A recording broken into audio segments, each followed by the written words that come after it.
All right, music fans, welcome. Harmless Dave here, talking real music in real time for a few, a dwindling few real people out there, just like you and just like me. Yeah. Overnight, the analytics again, just down the tubes. Um, Maybe I probably have to call Eric Clapton to come in and save me here. Thomas Lassar, this is good stuff from now on. New music. Now, I'm going to be talking about, also, don't forget, before I continue, don't forget about Modern Retro Radio, great internet radio station. You got to listen to it. You'll hear all kinds of stuff that you don't hear on your typical terrestrial radio station. So there you go. Modern Retro Radio. Good people, good music, and it's not boring. You won't be bored over there. Now, a lot of people are getting bored with the old bands, but a lot of people hang on and they're telling me things. Now that I'm on Truth Social, it's like, oh no, everybody's opening up cans of worms and the worms are all over the place. And here I am trying to answer these questions. My engagement is probably much higher than the people who are actually getting the videos and watching them. Again, my goal over there is to get more viewers. All right, that's my number one goal. As far as me being interactive and engaging all day long, it's just not going to happen. If I were a single man, lived alone, right, and didn't have any other interests in life, then I might be able to do that. But it just isn't going to happen. But anyway, getting back to what people are talking to me about, just people want to defend the old people, the old artists who are losing it. They're losing it either vocally, in some cases, the lyrics in some songs. I talked about this John Mellencamp song the other day. I couldn't recognize his vocal compared to what I have been listening to my whole life. I haven't listened to John Mellencamp in many years, so that's on me. But it's kind of like what happened to John Bon Jovi. Maybe not quite as bad, but certainly close.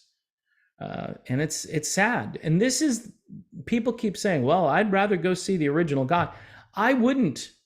If I bring my wife, who's just been listening to the radio for many years, if I bring her to a show and the guy or gal sounds nothing like what they used to sound like, she's going to be like, who's this? Oh my. That would be the response. It'd be like a George Takei. Oh my. That's the only thing I like about George Takei is the oh my. Anyway, sorry, I shouldn't have even gone in that direction. And so I use that as I use her as kind of like a barometer. Like, does this band sound good? When I went to see Journey and Def Leppard, she was actually more impressed with Def Leppard, and so was I. This was back in 2017. Now, we had seen Journey and Toto, and we loved the entire show. Arnell, for whatever reason, a lot of speculation, got a new earpiece or something, sounded really great, and we'll just leave it there. But people have told me some things, and I'm like, okay, do I just promote it and be a shill and say, yeah, it was the greatest thing? Or do I go, yeah, it sounded good, but I don't know, was it live or was it Memorex? I don't know. All right, so I'll stop there. But Def Leppard, bringing it still at full strength. Joe Elliott, they've got new stuff coming out, and touring with Motley Crue. I feel bad for them, but that makes them the headliner instantly. Yes, there are some bands like Def Leppard that you can go see, and it's not embarrassing. And Foreigner isn't embarrassing, except people want Lou Gramm back. All right. And I think if Lou comes back, and he's not going to, he just announced his own tour, and Foreigner is quitting. They're going to tour up until, I believe, early next year, and that's it. Yeah, I know. Mick Jones, he's not. See, these people complain. Everybody's complaining about things that aren't really worth complaining about? Well, Mick Jones, he should be there. Well, if he's sick, people should be like, okay, well, the poor guy. So maybe they should just, have Foreigner stop, Like I said in one video, one of the patrons here, probably my number one patron, her name's Darby. She said something like, it was hysterical because you were telling people maybe they should bullhorn the stadium and say, these aren't the original members, don't go and see the show.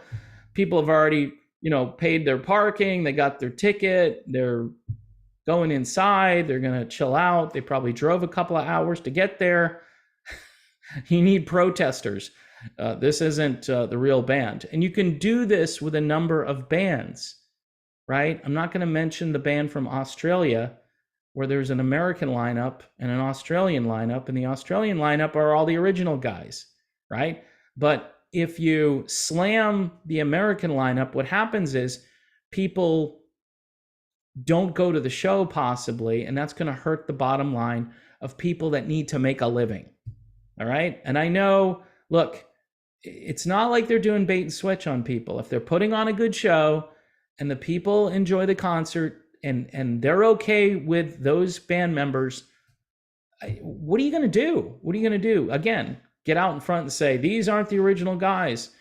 The original guys, okay, they were fantastic.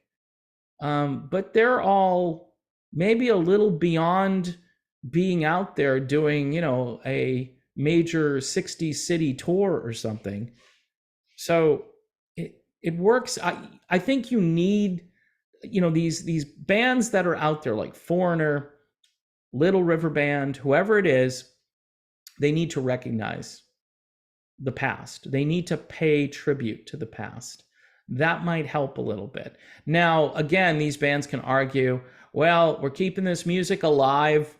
We're selling tickets, but we're also getting airplay. We're generating airplay across the country because when a band comes to a city, some radio stations might format a little bit more of that music. They might. I think everything is auto-programmed now, but they might even have, an algorithm. Oh, this band is in town. Okay, we'll add a few songs that we weren't playing before. And then when they leave, we'll just take them out. This is the industry. This is the radio industry, the concert industry, all working together. And it's just pathetic. But nostalgia, folks, is not a substitute for good music and good singing, especially. And we're talking mostly about lead vocalists. There are very few lead singers who reach a certain age. There are probably, maybe I can count them on two hands. You think of like Steven Tyler is a good example of somebody who can still sing. John Anderson can still sing. Mickey Thomas can still sing. And you may have your favorite, Paul Rogers, haven't heard him in a while, but he could still sing. And so there are some credible older people out there who can still. Eric Clapton sounds great for his age. Right there where he was during the 90s when I was still listening to the radio a little bit, mostly adult contemporary stations. And Eric was all over the place at that time. But yeah, a lot of people that I've engaged with over on Truth Social, they're like, hey, Peter Cetera, he needs to come back to Chicago. I'm like, they've changed singers like 4 times. He's not, they love this Neil Donnell guy. They said he's better than Peter. And I'm like, really? He's not better than Peter. Peter retired. Peter's done. He's probably tired of the industry. He didn't like to travel. I think even back in the day when they were negotiating, Chicago was like, we need to do 100 tour dates. And Peter's like, can we do 50? Nope, we need to do 100 tour dates. Peter's like, do I want to do that? No. There are certain things, like people ask me, how come you don't do like a 3-hour live stream? Because I don't want to. How's that? I don't want to do that. And, for some people, that's like, oh, well, why wouldn't you want to do that? Why wouldn't Peter Cetera want to do 100 dates? Ask Steve Perry, hey, Steve, how come you don't want to do 100 dates? Steve, if we could get one, Steve again could just walk out in the middle of a stadium with a microphone and sell the place out. He could do a evening of spoken word poetry with Steve Perry. All the crazy things that happened to me in Journey. Maybe sing one or two notes and have the place wildly erupt in applause, and then good night, everybody. That would be like John Fetterman. Good night, everybody. Perry would be done. So I don't know, folks. I think people need to lower their expectations a little bit when it comes to these original singers and these original members that are still scattered about. Typically, it's one person in a band. Aerosmith is a big exception. There are a couple of bands that have more than just one original member. Chicago has 3. So if they didn't have that horn section, they'd have 1, right? But yeah. Anyway, folks, it's just a lot of back and forth about stuff that is really just about aging and mortality and transitioning over to a time where it's like the orchestra, the orchestra performing the music of Mozart. Mozart is not here, but the music is still here. And it's the same for these rock bands. Eventually they're going to go away. That's why you should check out bands like Hot Blooded and, Resurrection, if you like Journey. And Journey is still going strong. I mean, heck, this thing is a juggernaut. I mean, if Neil Schon, he wanted to kind of just go out and do mid-size arenas because he's playing, the deep cuts, and people go to buy $14 beer when a song comes on that they don't know. If they're not playing Don't Stop Believin', then I'm going to go to the bathroom. That's the mentality. And, and that's what's really sad, is because back in the day, we just ate up every bit of music they sent out to us at a concert. We didn't care if it was a deep cut. We didn't care if it was a hit song. We were listening, and because we used to play albums, put the needle down on the turntable and play it all the way through. Yeah, so we were like, whoa, I can't believe they played that song. That's cool. That's from, this album. And we would quiz each other, cut 3, side 2, side B, whatever. That's gone. And we all have to kind of come to grips with all of this stuff. So this is why I continue to promote new stuff. Thomas Lassar, this is good. It's a bit cheesy. This kind of reminds me of like Matthew Wilder, Break My Stride. It's kind of like that.